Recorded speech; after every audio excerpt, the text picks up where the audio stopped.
We've got some that have been here close to 2 years.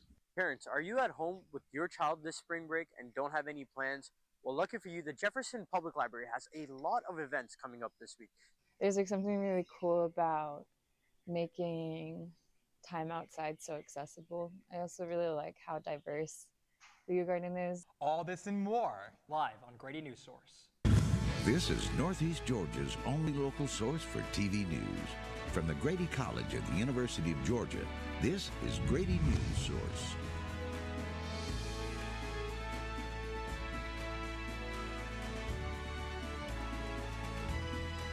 More than 400,000 people inside the United States are awaiting trial and are still legally innocent.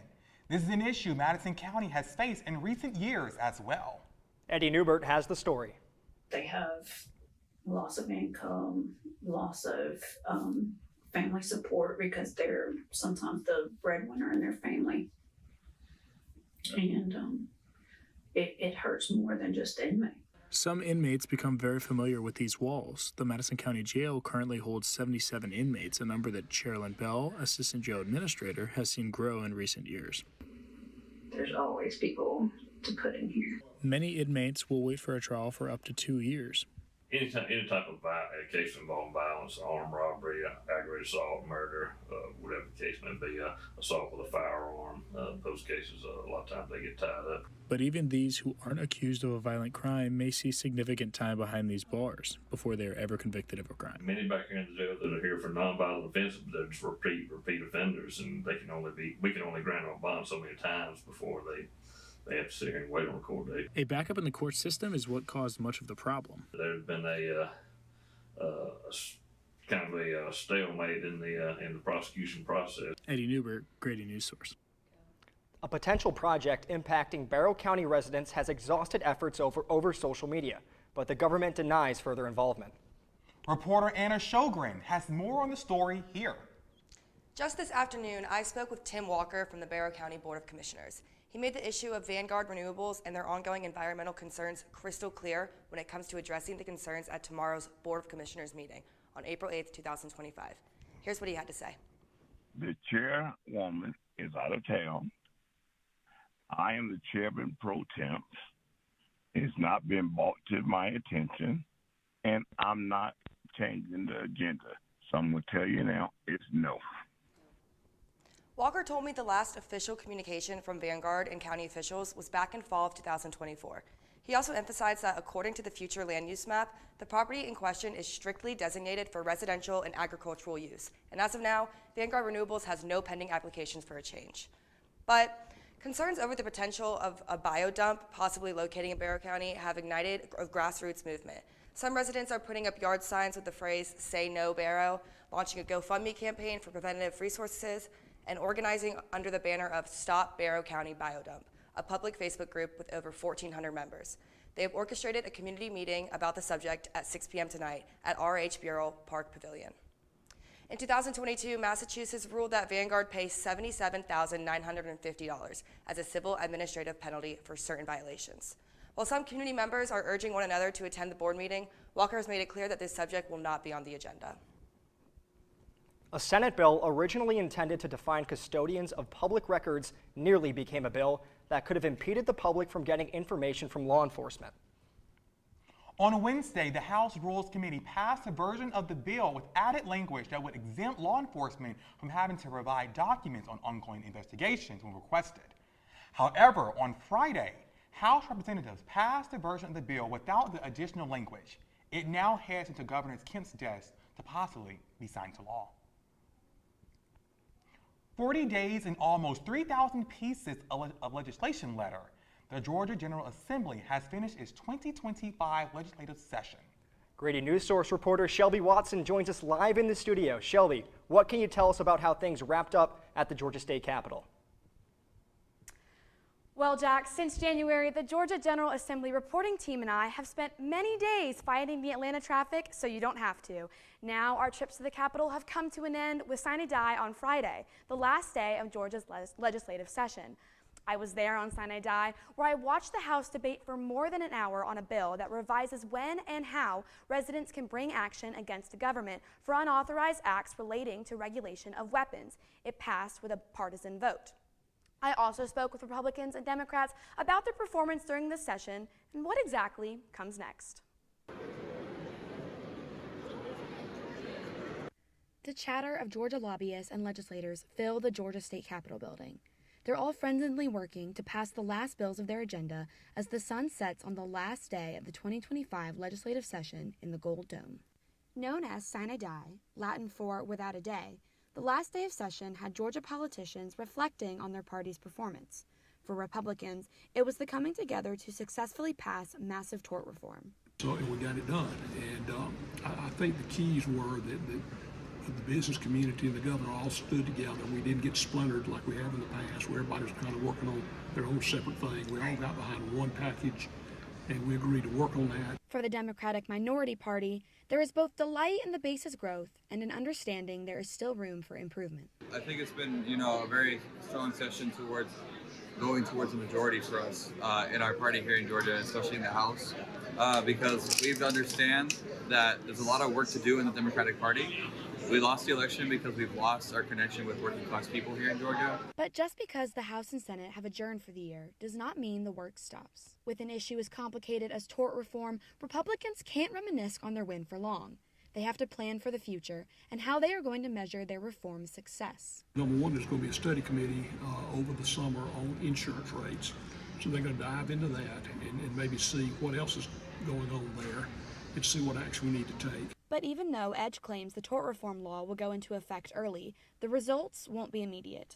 Give it a couple of years probably, because some of these suits that have already been filed, the law will not apply to them. That's going to have to work their way through the system. Then the new suits after that, once they start going through the system, I think that's when you're going to see some changes. For the Democrats, like Representative Sanchez, they hope to continue pushing key issues in their party's agenda, as well as pass bills that have yet to make it to the chamber floors. We're going to continue the work that we've already started this session. I have a bill. I got my first hearing this week on a bill, and I'm going to keep pushing towards getting a vote for that bill next year, right? And there's a lot of stuff like that, of a lot of our priorities, stuff like the living wage. We're going to be pushing more on that next year. Healthcare, expanding Medicaid and getting towards universal healthcare. All bills passed by the Georgia legislature this session will head to Governor Brian Kemp's desk, where he will have 40 days to sign them into law. Unless otherwise specified, the laws will go into effect on July 1st. Shelby Watson, Grady Newsource. While Republicans found plenty of victories this session, like tort reform, not every issue on their agenda will make it to the governor this year. An effort to ban DEI in the school system did not pass this legislative session, but just because a bill didn't pass this session doesn't mean it won't come back in the next. My fellow Grady Newsource Georgia General Assembly reporter Tristan Bird, who I was proud to share many car rides to Atlanta with, has the story. That's right, Shelby. The effort to ban DEI got pretty far along. It passed in the House and Senate, but due to a change in language by the state Senate, it didn't make it through the House for a second vote before the session ended. But that may not mean much. And one thing I'd add is never think a piece of legislation is really dead. In these crowded halls, legislators look for ways to get what they want. And sometimes that means taking on a measure to an existing bill that's already made it through one chamber. Some call them zombie bills. It's like it rose from the dead and it's going to continue. So they find all kinds of loopholes in the process. And those can be actually quite controversial sometimes. An example may be the move to raise school employees' sick days from 3 to 5 days. But the Senate Committee on Education and Youth completely replaced the text with the DEI funding cut measure within the bill. The House didn't go for it. So the measure may be dead for now in Georgia, but federally it's still alive. On March 20th, President Trump signed an executive order to take necessary steps to dismantle the Department of Education. The order also directs that programs or activities receiving any remaining Department of Education funds will not advance DEI or gender ideology. Turning food scraps into fresh soil. How one local garden is helping the community grow greener, one compost pile at a time. The story right after the break. When I was in foster care, I never knew when I would have to move, so I always had my suitcase ready to go. Then one day, I was adopted. My new parents opened their hearts and home to me. My parents cook my favorite breakfast for me every morning. My parents take me on trips I never thought I would go on. They gave me a home and an even better reason to use that suitcase. My parents aren't perfect, but they're perfect for me. I think I finally found. Hey, how you doing? Hey, Mason. Hey, Mason. Got a new house. It's looking pretty cool so far. A place that I call home. I'm teaching Louise how to cook some lasagna. It only takes a spark to make a fire start. The Dutch.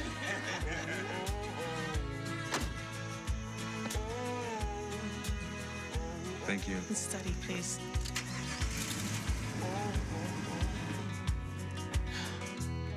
I think I finally found a place to make my own. A place that I call home. This place that I call home. You're home before sunrise. On top of the house, the kids, and our future. The smell of your cooking is our alarm clock. My Shiro's day is never done. So let's start saving a little more now so we can feel prepared for retirement. A free 3-minute online chat can give us the personalized tips we need so we can live our lives to the fullest. Visit aceyourretirement.org. At the U Garden, students are turning organic waste into something truly valuable, and they're asking for a little help to keep things growing. That's right. Reporter Holly K. O'Brien went out to the garden today to hear more about their initiatives. Yeah, that's right, DeAndre and Jack. I'm standing on the side of Millage Avenue right now. The U Garden is right behind me. So the U Garden is a student-run organization, and that's 10 acres of land behind me that they have, teaching students to grow food using organic processes through experiential learning. They also provide produce to Campus Kitchen, which provides about 30 families weekly with food like dinner and lunches. Keep watching to learn more about the garden and their initiative to raise money for better composting by the end of April. Hidden just off Millage Avenue, U Garden isn't just your average farm. It's student-powered, community-rooted, and growing way more than just vegetables. But U Garden's mission extends beyond campus. Each year, the farm yields an average of 15,000 pounds of produce, much of which is distributed to local families facing food insecurity. What started with 10 acres of overgrown land is now a vibrant teaching farm, a community food hub, and a small business. Students here get their hands dirty, learning the ropes of sustainable agriculture. There's like something really cool about making time outside so accessible. And it's not just about the harvest. U Garden's mission is rooted in soil health, environment stewardship, and food access.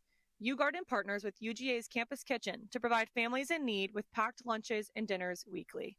Combating two different problems of food waste and feeding people. Now they're hoping to take their compost game to the next level. U Garden is raising $4,000 by the end of April to buy a compost spreader, cutting down on manual labor and enriching the soil more efficiently. Once the initial goal is met, U Garden supporters David and Evelyn Knopf will match it, doubling the impact. It's compost and gardening with the cause. Holly Kate O'Brien, Grady Newsource. Thank you, Holly Kate. When 5:30 rolls around on Wednesday, the cameras turn off here at Grady Newsource, but that doesn't mean news stops happening. I spent last Wednesday evening inside of a Barrow County gymnasium, but it wasn't basketball fans that filled out the space, it was fans of the creative arts. Ceramics, sock puppets, charcoal portraits, and stitchwork from Georgia's youngest emerging artists were on display in this year's BCSS Art Show. While admiring the work from students across the county, I ran into Catherine DeCoco, the visual arts instructor at the Barrow Arts and Science Academy. So they get to make art and have a lot of time to make art and a lot of encouragement to make art, but then they see how art can affect the world and how art is important in everything else they do and everything else they're studying. She shared with me the growth she gets to see in her classroom every day. The mugs you're looking at now were made by students just starting out in ceramics. In just a semester, they'll move on to larger projects like these. In case you missed it, the Barrow County Art Show will be back in action next spring with even more color, creativity, and connection. For Grady Newsource, I'm Megan Pastino. A study by the Family Travel Association found that 81% of parents plan to travel in the year ahead. But if your spring break plans this year include staying home, Ion Bakley says there is one place that allows you to sit back, relax, and even watch a movie. It's a great place to come to connect with other families and friends. Spring break gives students a break from books, and the library might seem like the last place they want to visit, but for some, it means much more. I mean, we've come here so often that it's sort of like a second home for them. They feel comfortable, they run around, they know everybody here. Vargas and her family moved from Pennsylvania many years ago. They love reading, and Vargas values the free and accessible library programs. This week's events include a book club on Wednesday at 1, a cursive class on Thursday at 3:30, and a movie day on Saturday at noon. That's why we do try to have something that pulls any type of person. We want to build a relationship with them, and then maybe they might pick up a book they never thought about reading. While many see spring break as time away from learning, others are finding new ways to connect, discover, and grow, all within the walls of their local library. I feel like the library was a little different when I was growing up. There were definitely story times, but I do feel like it's just made a lot of progress in providing more opportunities that people wouldn't expect. Whether it's flipping through pages, watching a movie, or simply feeling at home. For some families, the library isn't just about books. It's where memories are made. For Grady Newsource, I'm Ion Bakley. After a soggy start to the week, what's next? Jack Keys is tracking big changes in your 5-day forecast. Find out when things could take a turn. During high school, I hung with the wrong crowd and I never graduated. I helped Santiago in many different ways, like all fathers do, because he always wanted to go to college. I felt a little embarrassed to come back to school, but eventually, once I came here, I knew that it's for a bigger goal. He was very dedicated, hardworking. He connected with his teachers. He connected with other students. That was one of the key reasons why he was able to keep forging ahead. It was amazing to see him graduate. This was one thing that meant so much to him, and of course, it meant so much to us too. With the help of my father and having my son, that was all the motivation that I needed. That support is everything. Find free adult education classes near you at finishyourdiploma.org. I think I finally found. Hey, how you doing? Hey, Mason. Hey, Mason. Got a new house. It's looking pretty cool so far. A place that I call home. I'm teaching Louise how to cook some lasagna. It only takes a spark to make a fire start.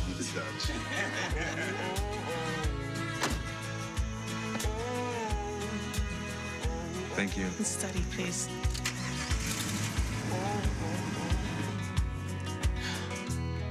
I think I finally found a place to make my own. A place that I call home. This place that I call home. It's that time of year for local school districts. Spring break has arrived. Today's weather may not be ideal for any outdoor plans, but we're hoping these April showers bring along May flowers in the coming weeks. Jack, can you give us a look ahead and what the next few days have in store for us and the students on spring break? Yep, that's right, DeAndre. Don't let today's rain fool you. We'll be seeing plenty of the sun this week, but for now, let's look at the, for the next few hours at least, there was rain coming into the system. After thunderstorms moved through this morning, we had rain hiatus in the afternoon, and then precipitation picked up again around 4 p.m. and is expected to continue to 7 p.m. But if we take today's gloomy weather, if you're feeling down because of it, Tuesday's sunny conditions will set the tone for the rest of the week, which is looking pretty clear. Tomorrow will be sunny with a high of 65 and a low temperature that drops all the way down to 39. That's Georgia weather for you. But lucky for us, we'll see more of the same on Wednesday, and then taking a look at the back end of the week, mostly sunny conditions, which is looking like the warmest day of the week on Thursday. Expect a high of 73 with a small chance of rain. Friday should be a good one as well. However, a small chance of rain there as well. But overall, we're feeling good and confident that today's overcast conditions won't define what should be a pretty good week of weather, especially for our spring breakers, like you said, DeAndre.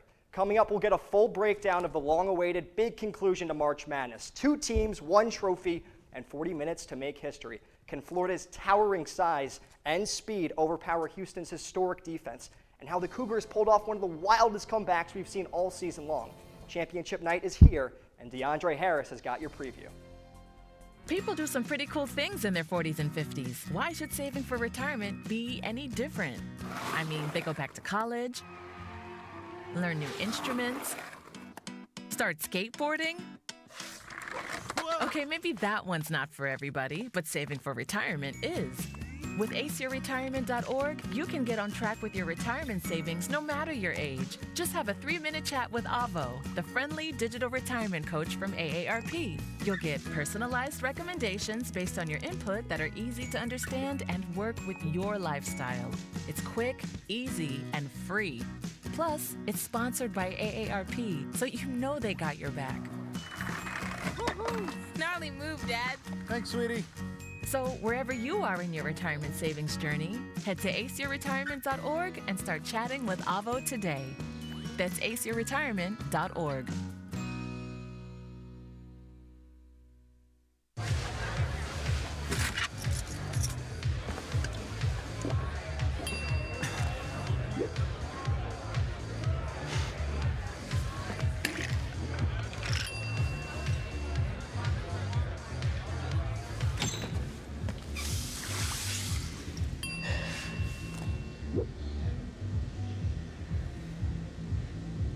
If you need to do something to feel okay to drive, you're not okay to drive. Don't drive buzzed. My Shiro doesn't always wear a cape, but she always has time for a hug, a smile, for going the extra mile. My Shiro stretches every dollar, puts in long hours, puts others first. But now it's your time, Mom. When you're ready to retire, we want you to be able to enjoy it. It's time to start saving now. A free 3-minute online chat can give you the personalized tips you need to start boosting your retirement savings today. Visit aceyourretirement.org. The madness ends tonight, and history will be made. After a tournament packed with drama, upsets, and unforgettable moments, the Florida Gators and Houston Cougars are the last 2 standing. DeAndre, it's finally Championship Monday in college basketball. What are the keys for tonight? Well, folks, after weeks of buzzer beaters, bracket busters, and the edge of the seat moments, it all comes down to tonight. The stage is set, the lights are bright, and the madness reaches its grand finale as the Florida Gators take on the Houston Cougars in the NCAA Men's Basketball Championship. But standing in their way, one of the strongest defenses in the country, the Houston Cougars have built their identity on grit, toughness, touchdown D. They'll be tested. Though as the Florida brings serious size to the floor, with 4 players standing 6'11" or taller, the big question, can the Houston's defense match up with the Gators' towering front court? If you need a reminder of how dangerous this Houston team can be, rewind back to their Final Four stunner. Down by 7 points to Duke with under 90 seconds to go, the Cougars pulled off one of the most shocking comebacks in tournament history, rallying a win of 70-67. It's offense versus defense, size versus speed, 2 teams with everything to prove, and only one will cut down the nets tonight. We've got more news and stories that matter to you, all coming up after the break. Don't go anywhere.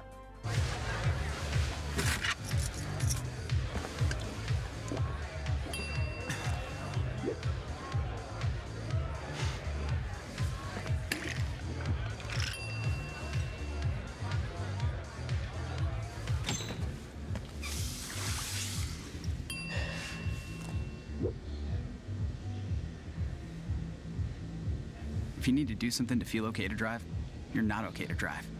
Don't drive buzzed. You're home before sunrise, on top of the house, the kids, and our future. The smell of your cooking is our alarm clock. My Shiro's day is never done. So let's start saving a little more now so we can feel prepared for retirement. A free 3-minute online chat can give us the personalized tips we need so we can live our lives to the fullest. Visit aceyourretirement.org. Julie was always a voracious reader. She'd carry 2 novels on an airplane because she'd read one on a 3-4 hour ride. And at some point, I began to notice that she would read a page and couldn't remember what she had just read, and she'd have to go back and read it again. I don't remember much these days after I read, but less does for me, and I love it.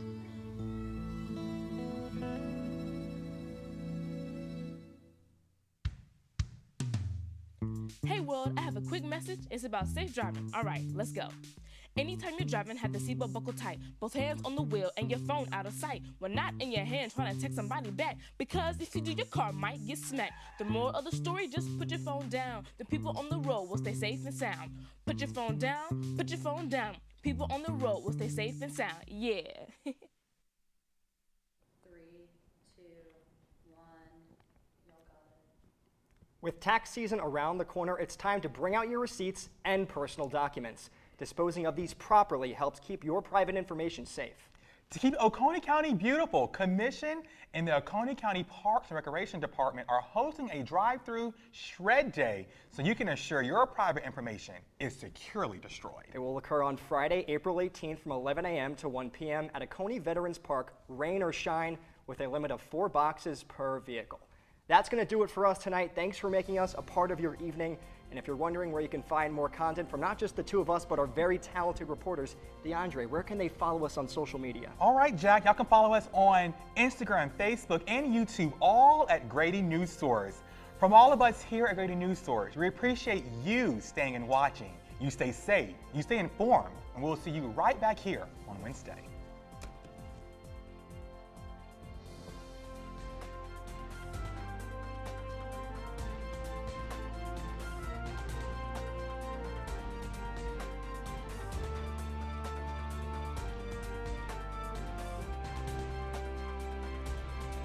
When I was in foster care, I never knew when I would have to move, so I always had my suitcase ready to go.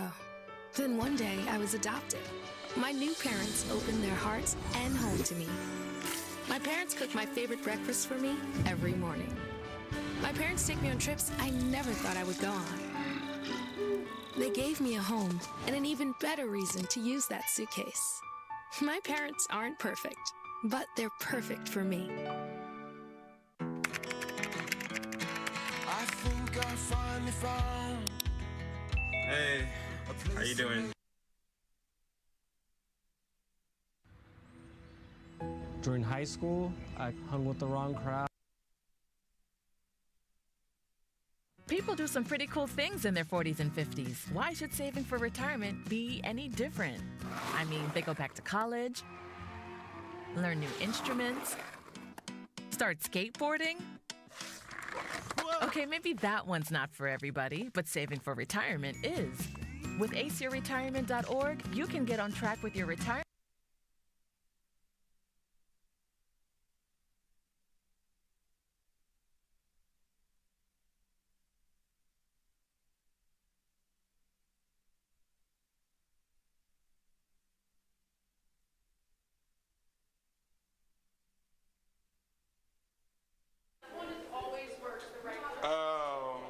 I'm going to give you that, and it's hot. Test, 1, 2, test. Testing, 1, 2. Test, I think so. Okay. Hello, 1, 2, 3, 4, 5. Okay. Oh, mine's cut off. The speaker here just goes directly to the board. Directly to here. We'll just share that. We'll share this one around until she figures that out. You gonna cue me? Oh, great! I'm hot now. Alexander, may I borrow your mic? Thank you so much for joining us tonight for our Grady Post-Show Critique. We appreciate you watching the show on this Monday. And we have a guest with us who is going to offer the first critique, because I know y'all are sick of me. I didn't say that went both ways, but I know you're sick of hearing from me. So this is Alexander Sidjic, and he has worked at CNN. He's been a field producer for C-SPAN. He's been a global voice for Voice of America. He's worked for MAQ in Chicago. He's been there, done that, bought the T-shirt, possibly the tuxedo. So here you go with a fresh critique. Thank you. Yeah, I think I put some notes down, and like I said, don't be mad if I say something, you know, you guys are like, who is this guy to come and tell us here what to do and how to do it? But first I gotta say, yeah, happy to be here. I've seen a couple of videos where people critique like this, like me now, so I'm happy to be here at this place. So first of all, I mean, great job. It's like a real professional newsroom. You put the half-an-hour newscast together, and it's a lot of work, and it's always harder than it seems to put it on the air. It's always, I'm sure maybe now you can feel like, oh, maybe I could have done something different about one of these stories, or if you could go back. But there's the deadline. The show must go on air at a certain time, and there's no going back. So I think it's a lot of great work. So some of the comments, some thoughts, or maybe some things, and it could always be. It's not math, like where 1 + 1 is always 2. Everything can be, the story can be done in 10 different ways. There's not like one way to do a story or newscast or put a rundown together. Even some very minor. For example, I've noticed generally in stories here, and I've watched a couple other shows, the headroom. For example, some stories, I don't know if you guys do you talk about it, but sometimes it seems like a lot of headroom in some stories, like the lady sitting on the deck of the house that she was used in the open before the show and later on. And also when shots are framed, like with the people from police. Just today, some other shows, camera, I don't know if you use the phone or what is it, but it's a frame really wide. If maybe the phone, there could be like a little, not like a tripod, but just like even something else they put to bring it closer to them. And also in some stories, like from the house, I think it was the Capitol, it was shooting a little bit from down, looking up. So just something. And then about sound. Today, I think sound is better than some other shows I've seen, because there was like one March 25th, actually, when there was a lady from Fox in Atlanta here. Like in that show, the sound seemed really to vary from introduction to the story, like 50% difference or something. So today seemed better in that sense. Like for example, this Sign and Die, it starts with the net sound, but then when the reporter speaks, there's no natural sound behind it all in that story. Even every time she comes back, there's no more natural sound while she speaks, which I would maybe do. And then it's nice that when she introduced one of the speakers, we see her speaking, and it's a good, then he continues right when she ends, and he worked with a couple of speakers, but I wouldn't do that unless maybe necessary occasionally, but maybe better to show something else. Then there was one with the graphic. When we talk about Trump, the report is covering the graphic. Maybe I would show that separately and show everything that's there, then I was kind of trying to guess what's written behind the reporter there. Yeah, Holly also, the headroom was big, but very sharp picture from the field. Something for Chloe wrote that shoot separately what you want to show. Also generally, instead of sometimes maybe trying to, if a reporter is standing, I think there was a graphic of the Capitol, trying to incorporate that. But then again, this headroom is too much. I would try to frame the reporter correctly and then shoot that separately if needed. Generally in stories, rather than try to always stand and show, unless absolutely necessary, like if there was a fire or something, then we don't need to. And lighting, today I didn't see a problem. There was one of the earlier shows I saw before, sometimes when reporter is standing like by under some trees and then the face is dark. Well, it's unnecessary when you can just move a little bit closer to where the lighting is better. There was one glitch in the library video with the lady sitting when she was speaking. It seemed to me like there was, I don't know if they were just playing now, but the video glitched. And also the man in the house also either looked like a bad cut or another glitch when he did. Did you happen to notice that? Yeah. Jump cut, yeah. So that's something to avoid, but try to always, when you go in the field, shoot extra footage, even more than you may need. You never know how much you need. It's almost never too much. You'll end up using almost all of it. Plenty of footage. Never hurts. Always good to use it later. And like for weather forecast, it was nice. It would have been maybe good if we could step out and shoot some of that rain today, some weather, and show a little bit of that. Maybe that wouldn't even be. You don't have to go like far. You just kind of step out of the building and show that during the show. For the last story, we were talking about some schedule. For pickup, I think a graphic would have been good to see, because we're trying to remember, and it's hard to visualize the times for pickup. A couple other things about writing, and that's completely separate. I mean, thing, news writing, broadcast news writing. I think some of the introductions to stories are long, and it's not written in broadcast news style, which needs to be. Usually, I'm sure you talk about this, but maybe you don't need to continue, but to be short, concise, with the latest information first. First, there's something to catch your attention, like if you watch local news stations say, tonight, a family in Atlanta is looking for a new place to sleep because their house burned down. But sometimes these long sentences, by the time you finish, I'm lost. I don't know what you started with, and I forgot what was in it. Also, this is also good. It's original reporting, like real journalism. This is not like a copy and paste or something. You go to a field, you do stories. But how about campus stories?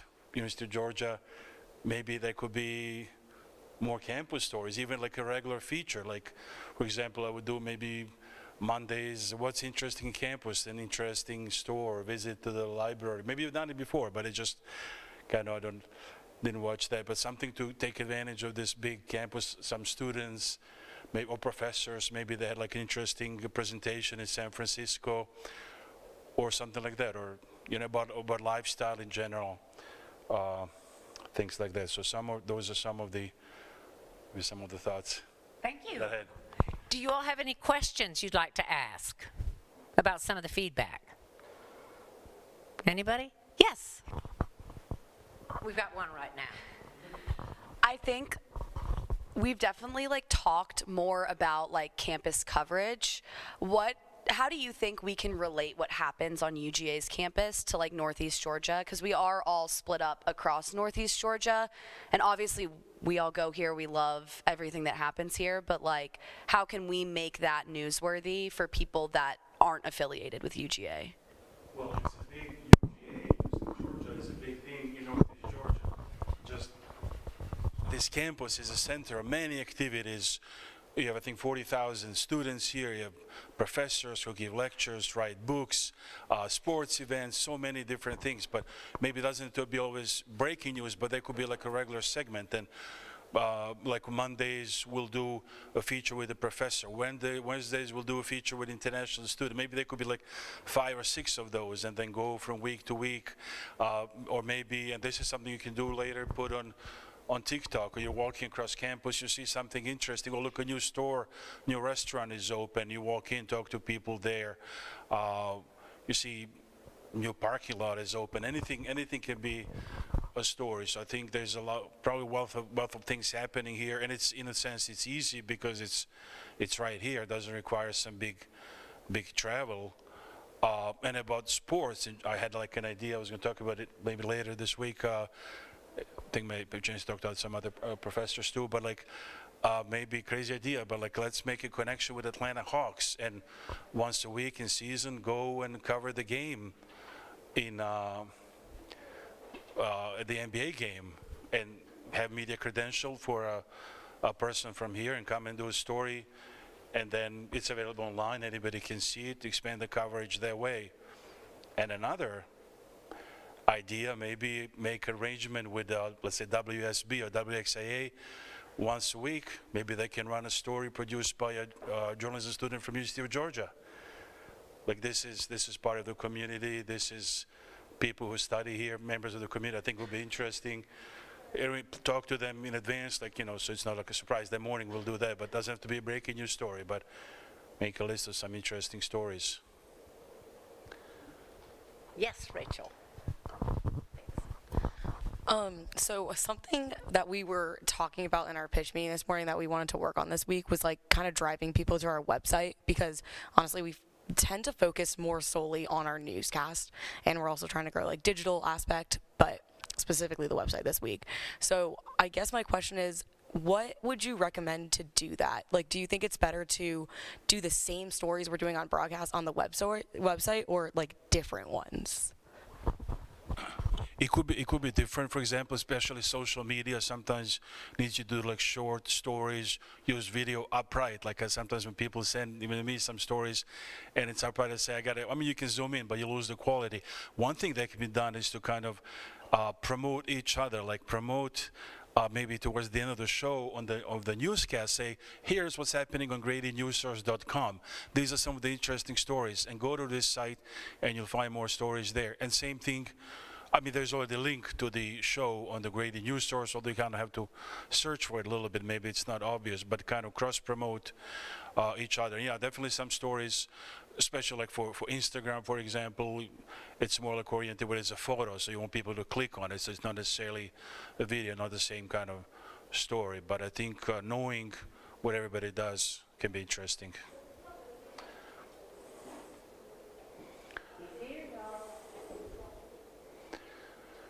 And the sports was going to be a big story today. That's with Houston and. That was my idea.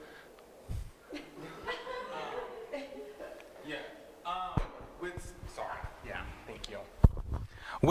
Speaking of sports, what is something? 'Cause I know today it was very what's the word? Like plain Jane, like me standing in front of the video. What is something that you would have done differently to maybe enhance sports a little bit better? We have to see, do we have the rights to get some video from the game? And I'm not sure about these photos that we use. Do we have to, I'm assuming, I hope that there's rights to do that, and that the credit was given to wherever, because that's a big, separately a big story, like for online. These days it's so easy to copy and paste a picture, and then organization gets a lawsuit or something. But I would, if we can get the video from there. Another thing that could enhance maybe locally, this is like a national story, but go to somebody from there's a basketball team here right on campus, go to a coach or a player here and say, what's their comment? What do they think about this game? Does it raise the popularity of basketball on campuses, even here at UGA? What are people here going to watch? Maybe go to a restaurant here and say, hey, tonight in a couple of hours, people will be gathering in restaurants to watch the game. Maybe one of them to say what they expect, how it's going to be, what's the atmosphere, or people on campus. Just are you following? That could be a third thing, like talk to people on campus. So do you follow this game, and what do you expect tonight? Whose side are you on, and something like that. But to make it, and these again relatively easy to do, to like drive far or something, but right here on campus. Somebody had those ideas earlier, because I see. Yeah, I was laughing because the thing that he said, can tell, drilled it out like that. Okay. I dribbled it out. Please leave it. No, but I think these are. I have no sports credibility for a lot of really good reasons. Does anybody have anything else? Yes, Shelby and Alana. So for mine, and this was a really good point, you talked about like nat sound underneath me talking.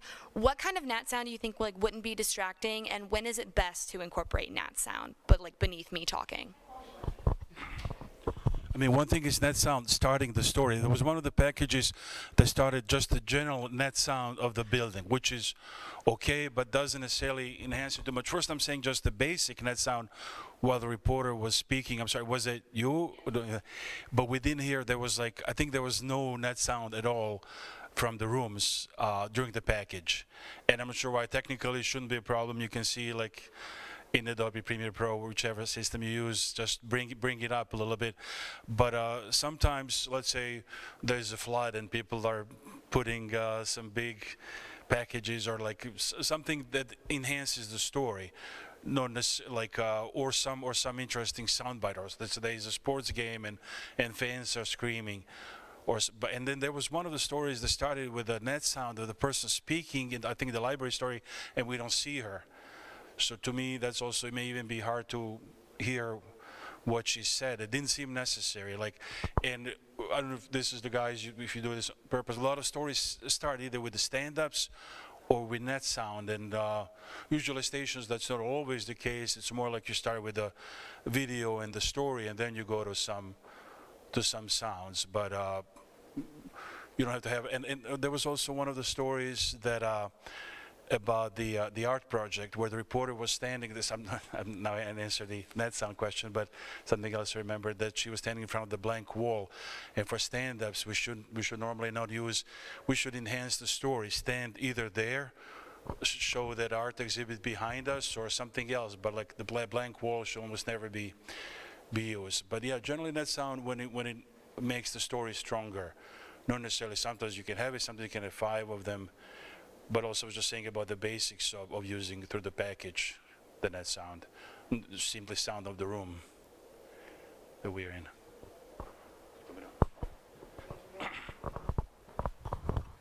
Thank you. So I have been working on, I guess over the past month, 2 investigative journalism stories. And this one that I'm working on now, I guess because it's so new, like the whole investigative journalism world is very new to me. So I'm wanting to have an idea of what a typical timeline might look like, or even just like the process, what an investigative piece might look like in the places that you've worked at.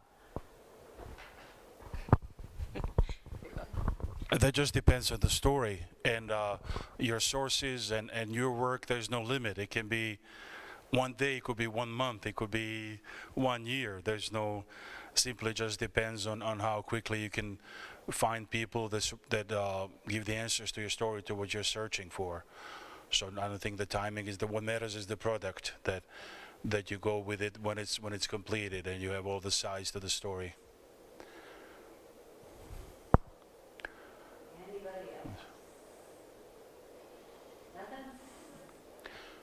I'm originally from Europe, by the way, so that's why I have an accent. If you're wondering why is this guy speaking like this. But you understand them? They kind of have one too. You know? Yeah. Oh, man.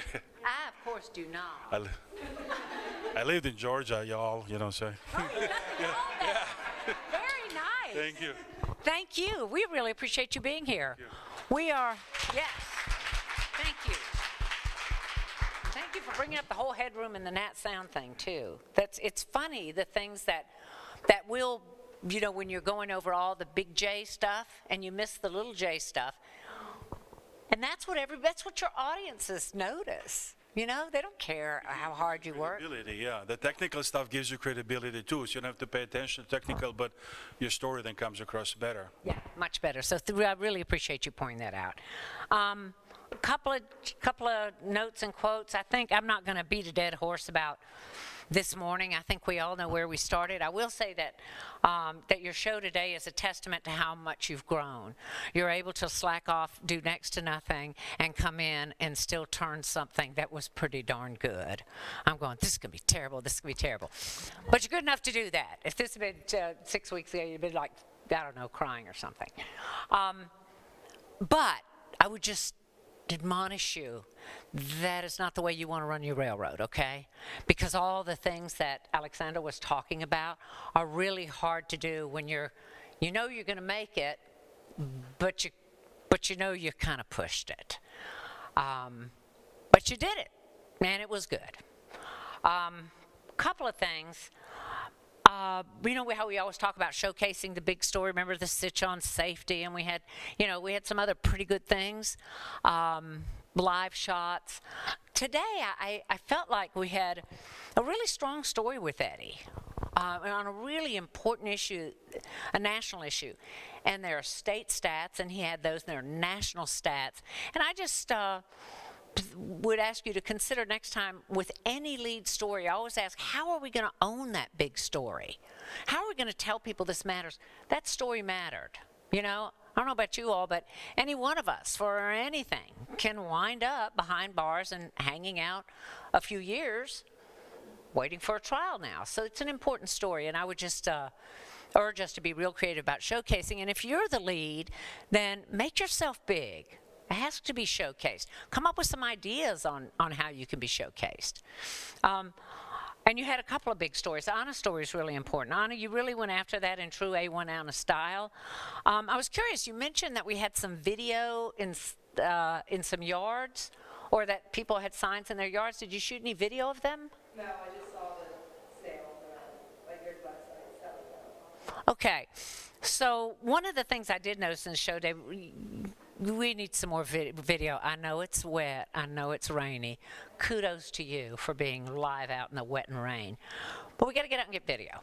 And again, I think this is a byproduct of, we kind of didn't have our interviews and stuff like that, but we're good enough to still turn something that is absolutely credible, and you had your information, and you had it right, and you had it correct. Yay, you.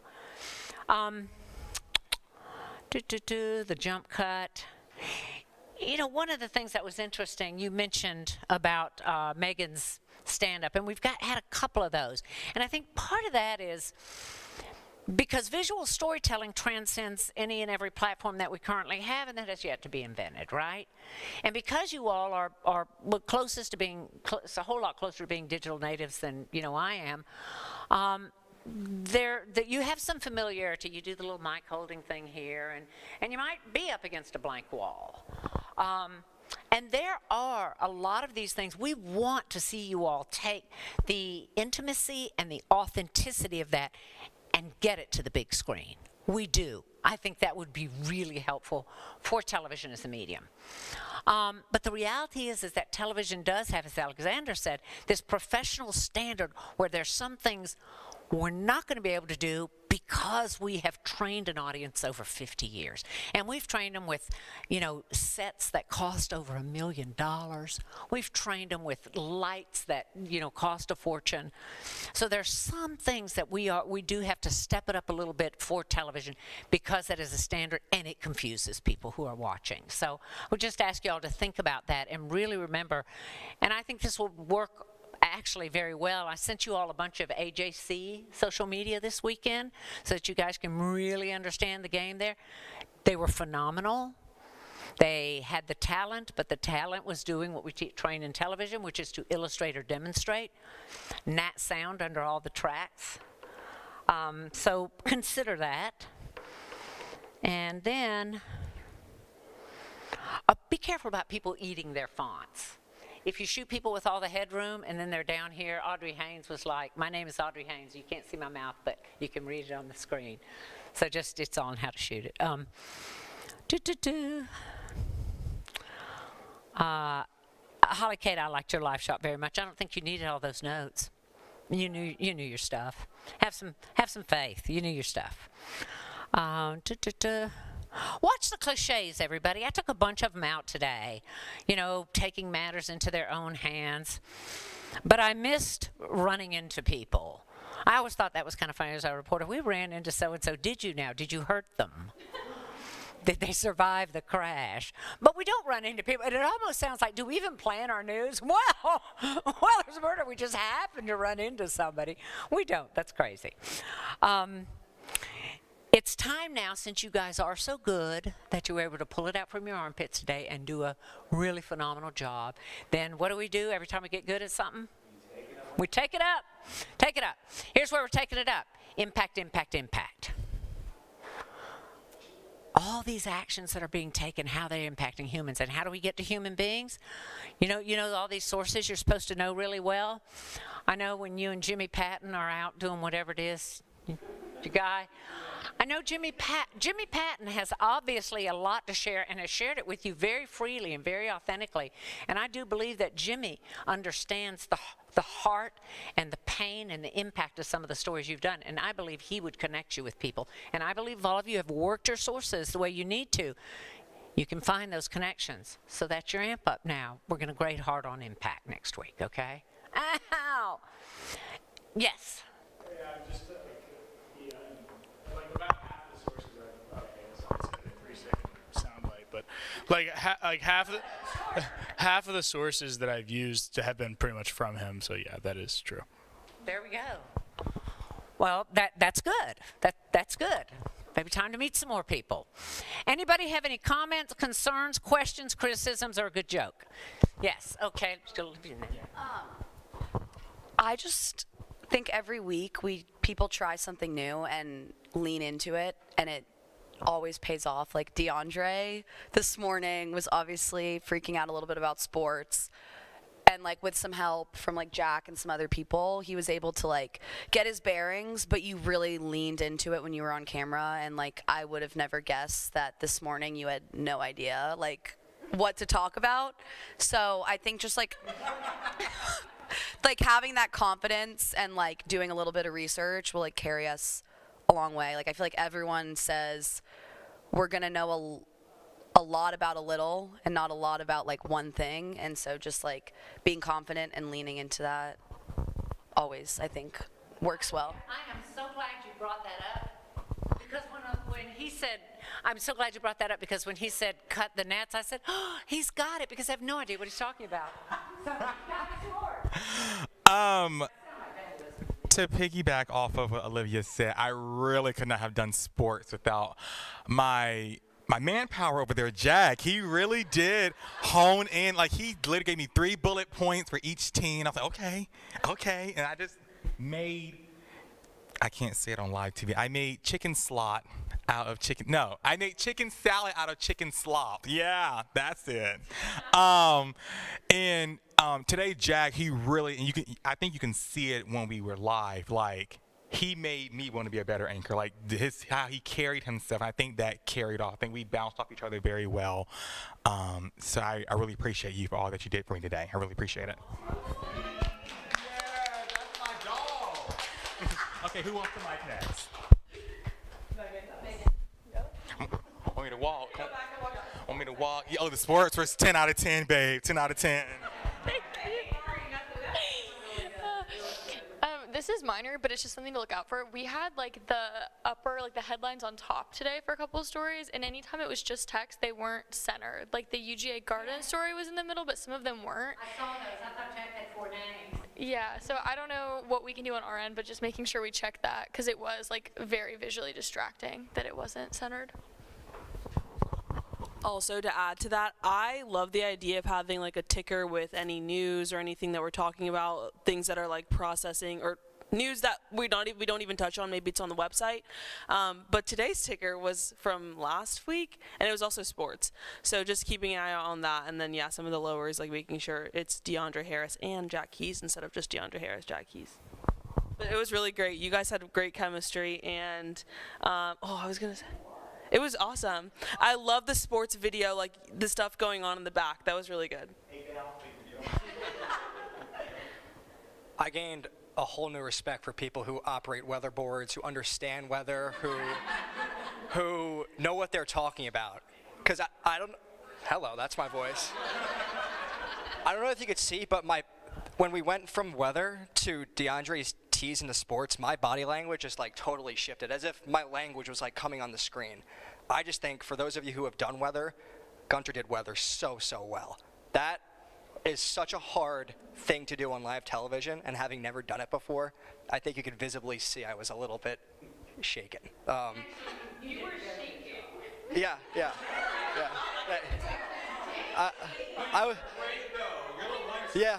I was just like, so natural. Go ahead. No. This is irrelevant. But I was also going to add, like, you having the paper in your hand, like, made me think maybe if anchors want to try, like, fluffing around with the paper a little bit to make it seem more natural instead of being like this. But I thought that was a really good addition. I have never understood. But 1 minute. Oh, thank you.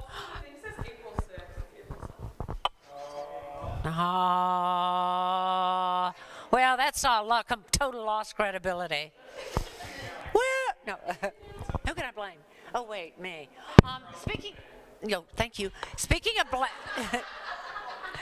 speaking of blame, so I think Alexander brought up a great point about UGA. But you know, from my first days here, what I say, DeAndre, about UGA News? You don't remember?